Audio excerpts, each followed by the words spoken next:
Hi everyone, welcome to my channel. My name is Nicholas. In this video we will look at another very tragic story. Michelle Young was born in picturesque and harmonious New York in 1977. Since childhood, she has been distinguished by a sociable character and harbored ambitions to build a career in the financial sector. After graduating from high school, Michelle took an important step towards realizing her dream by going to university in Raleigh. By 2001, she had achieved financial success and at that time met a man who had a significant impact on her personal life. On her 24th birthday, celebrating it with friends, Michelle met Jason Young. Jason, also a graduate of the same university, had a similar academic background and interests with Michelle. This led to a romantic relationship that eventually ended in marriage. On Friday, November 3, 2006, Jason Young asked his daughter-in-law, Meredith Fisher, to come to his house and pick up the printouts from eBay. The goal was to prevent his 29-year-old wife, Michelle Young, from finding them. Jason informed Meredith that he had printed out materials related to Coach bags with the intention of buying one of them as an anniversary gift. However, he forgot to put them away and was worried that Michelle might stumble upon them. Jason was on a business trip at the time. Meredith agreed to pick up the printouts and was told that they were in the home office upstairs. Jason, Michelle, and their 2-year-old daughter Cassidy lived together on Birchliff Drive in Raleigh, North Carolina. Michelle was 5 months pregnant with her second child, a boy. At about 1 p.m., Meredith arrived at the house, entering through a broken garage door and then through an unlocked kitchen door. When she entered, she noticed that the house was cold. Michelle's car was in the garage, and in the kitchen Meredith found Michelle's bag and keys on the countertop. Worried, she called Michelle, but there was no response. When Meredith went upstairs, she noticed at the top of the stairs what she initially thought was red hair dye. When she reached the top, she found her sister lying face down on the floor. Contrary to the initial assumption, the red substance turned out to be not hair dye, but blood. Michelle was brutally beaten to death, lying in a pool of blood, when Meredith made the grim discovery. Immediately calling 911, Meredith discovered that Cassidy, Michelle's 2-year-old daughter, was hiding under the blankets on the bed and was not physically injured. Cassidy, who asked for band-aids, mentioned that her mom has boo-boo everywhere. While talking to the operator, Meredith suggested to Cassidy that there might be someone else in the house. Answering questions about Michelle's relationship, Meredith mentioned the occasional quarrel between Michelle and her husband Jason, clarifying that they were not overly serious. She also informed the operator that there were traces of blood all over the house, including traces of Michelle's daughter. Upon the arrival of the paramedics, Michelle was pronounced dead, and it was obvious that she had died a considerable time ago. Michelle's daughter Cassidy was examined and dried blood was found on her toenails and on the bottom of her pajama bottoms.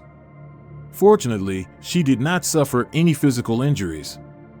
Meredith immediately informed her mother, Linda Fisher, of Michelle's tragic death. Linda, in turn, contacted Jason's mother, Pat Young, to report the amazing news. Meanwhile, Jason was on his way from Virginia to Pat's house in Brevard. Upon arrival, his stepfather gave him the news about Michelle. Meredith subsequently called Jason, informing him that Michelle's death had been ruled a homicide. On the fateful day when Meredith Fisher informed Jason Young that his wife Michelle's death had been ruled a homicide, Jason, accompanied by some family members, hurriedly set off for Raleigh. During the trip, friends informed him that the police had asked questions about possible problems in Michelle's marriage. Jason decided not to answer police questions until he had secured legal protection, following the advice of his lawyer. Police found traces of blood on the door handle connecting the kitchen to the garage, later confirming that it was Michelle's blood. Despite the broken garage doors, which had been in this condition for some time, there were no obvious signs of forced entry. It is particularly noteworthy that 2 drawers were taken out of Michelle's jewelry box, and some valuable items, including her wedding and engagement rings, were missing. However, the house was not otherwise disturbed or looted. When Michelle's lifeless body was discovered, she was wearing sweatpants and a zip-up hoodie. Her body showed signs of discoloration, cold, and rigor mortis. A significant amount of her blood was found at the scene, with bloodstains on the bedroom walls and inside the closet. Michelle was found next to a closet that had his closet written on it, and a small doll was found next to her head. Police questioned Jason about his location on the night of November 2nd to 3rd. He admitted that on November 2nd, he left Raleigh for Virginia for a sales meeting that was scheduled for 10 a.m. on November 3rd in Clintwood. On the evening of November 2nd, Shelley Shard came to visit Michelle, but Jason refused to go to dinner, as he had a plan to have dinner at Cracker Barrel on his way to Virginia that night. Michelle called Jason 7 times as they had a disagreement over their holiday plans. Michelle wanted to leave Linda's mom with them from Thanksgiving to Christmas, but Jason was against it. Shelley noticed that she was being followed that night, so she asked Michelle to walk her to her car. A resident delivering newspapers on the morning of November 3rd saw a white SUV parked in the yard or on the street in front of Michelle's house. Another resident saw an empty SUV parked on the edge of the driveway around 6:15 a.m. Police found out that Jason stopped at a gas station in Raleigh around 7:30 p.m. on November 2nd. He was driving a white Ford Explorer and called his mother, Pat Young, informing her of his intention to check with Michelle about the possibility of staying with her on Friday evening while returning from a business trip. After talking with his mother, Jason drove to Virginia, where he had dinner at the Cracker Barrel restaurant and checked into the Hampton Inn at 22:54. The exact time of his departure from the hotel remained unknown. Jason called his mother at 7:40 a.m. on November 3rd using a cell tower. He arrived at a sales meeting in Clintwood 30 minutes late. Despite video recordings and keycard data indicating that Jason did not leave his room after midnight, the police were skeptical. Further analysis of the recordings led them to suspect forgery because, in their opinion, Jason could return to Raleigh after midnight to commit a crime against Michelle and then return to Virginia. When examining the Young's computer, investigators found internet searches related to the anatomy of knockout, loss of consciousness from head injury, knockout from a blow to the head, and head injury, although the exact time of these searches remained uncertain. 2 years after the discovery of Michelle's body, Jason was charged with first-degree murder and declared his innocence. The prosecutor's office based its accusation on the claim that Jason and Michelle had marital and financial difficulties, and Jason allegedly wanted to end the marriage. Numerous testimonies of extramarital affairs were presented at the trial as evidence of a strained relationship. According to the prosecution, after checking into the Hampton Inn in Hillsville, Virginia, Jason left the hotel at night, returned to Raleigh, and committed the murder. They claimed that he manipulated the hotel's security camera and stopped for gas at a gas station between Hillsville and Raleigh. The prosecutor's office presented the jury with the theory that Michelle was strangled and beaten to death, and her 2-year-old daughter Cassidy was left alone in the house with her mother's lifeless body for a long period. Cassidy's small bloody footprints were found at the crime scene, scattered throughout the house. At the trial, the jury was presented with videos from the Hampton Inn, starting at 22:49 on November 2nd.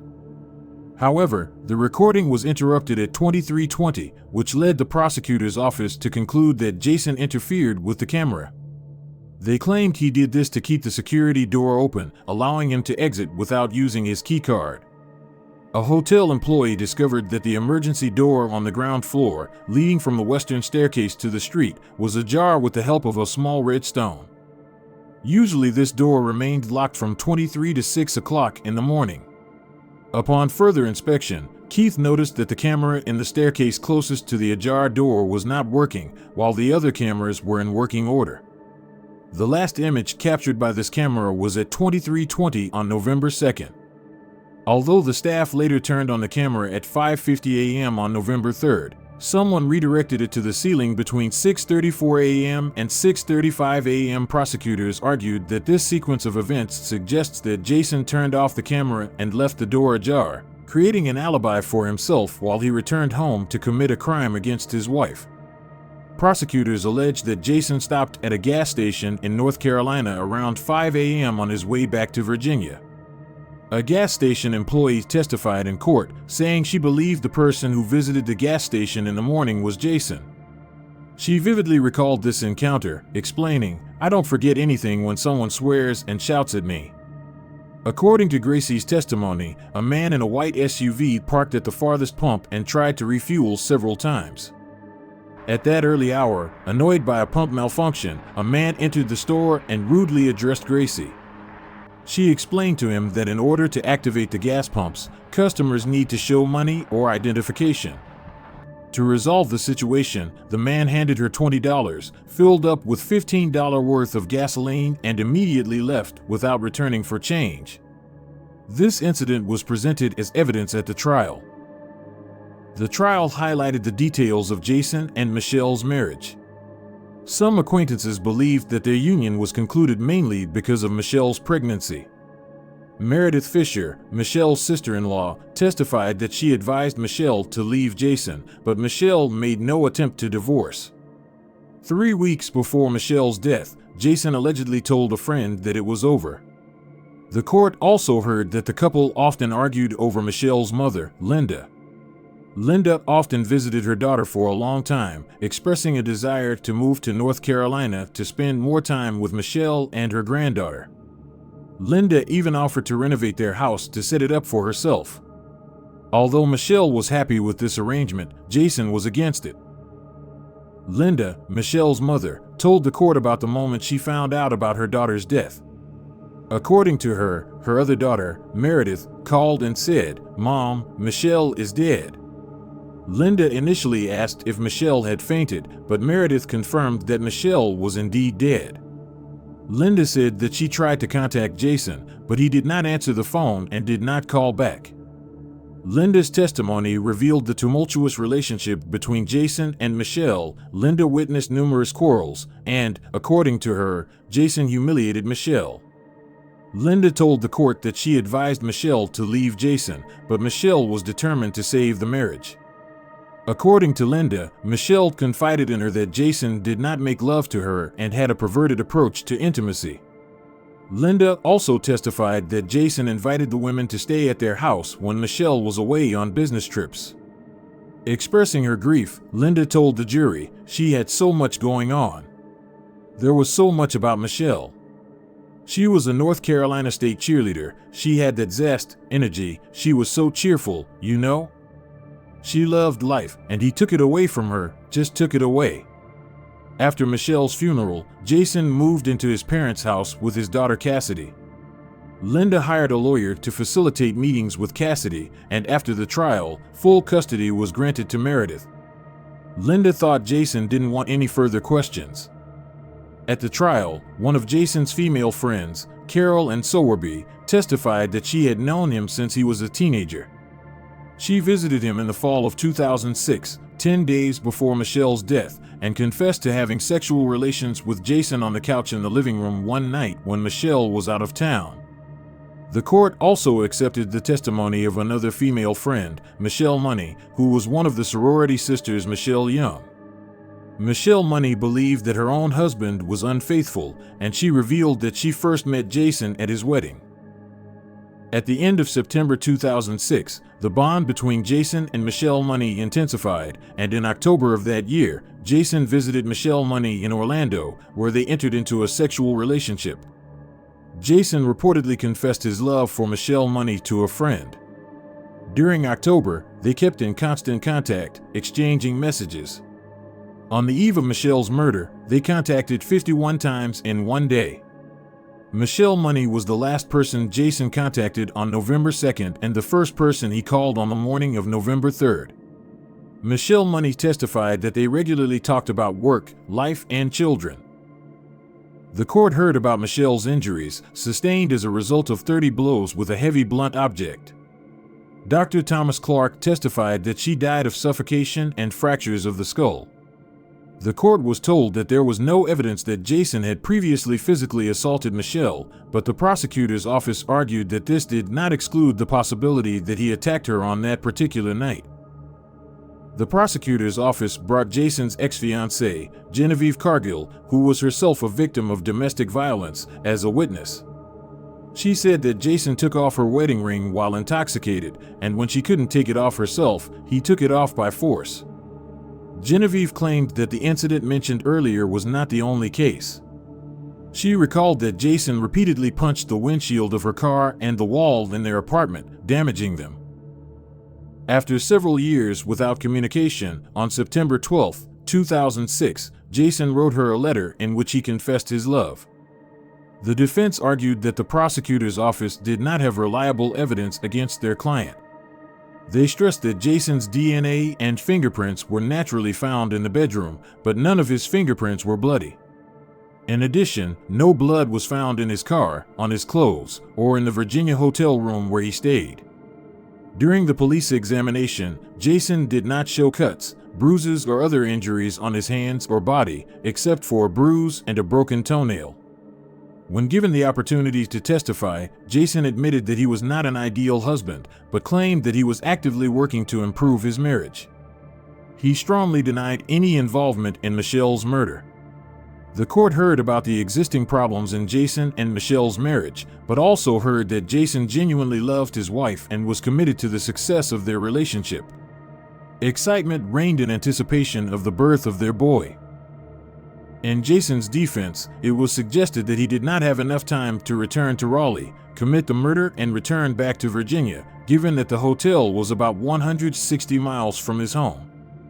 Jason had recently started a new job in electronic medical record software sales and was in Virginia because his employer had scheduled an early morning sales call in Clintwood on November 3rd. To avoid traveling from Raleigh on the day of the call, Jason decided to stay the night. Worried about the upcoming meeting, he spent the evening reviewing the demo software he was going to use during the presentation. In court, Jason stated that he left his hotel room to get a laptop charger from his car, but realized that he had left the key card inside. He opened the exit door a crack, returned to his room, and then went out again to smoke a cigar. He also went to the front desk to get a copy of USA Today, opening the exit door again for a smoke break. When asked why he was 30 minutes late for his sales call at Clintwood, Jason stated that he got lost. As for the internet searches found on his computer, Jason explained that they were performed at a different time and were related to the accident he saw. Despite the jury's deliberations, they were unable to reach a unanimous verdict, which led to an undecided trial with 8 votes in favor of acquittal and 4 against. Jason faced a second trial where he did not testify, but a video of his testimony from the first trial was shown. A second jury deliberated the case for 6 hours before finding him guilty of first-degree murder. Jason was sentenced to life in prison without the right to parole. Jason appealed his conviction, and during the appeal hearing, his new legal team argued that his trial lawyer should have objected more strongly when the judge allowed the jury to learn about Jason's insufficient response to a civil wrongful death lawsuit that found him responsible for the murder of his wife. A civil lawsuit was filed against Jason by Michelle's family between 2 criminal trials, and in this civil case he was found responsible for Michelle's death. Jason's lawyer argued that the jury should not have been aware of this information.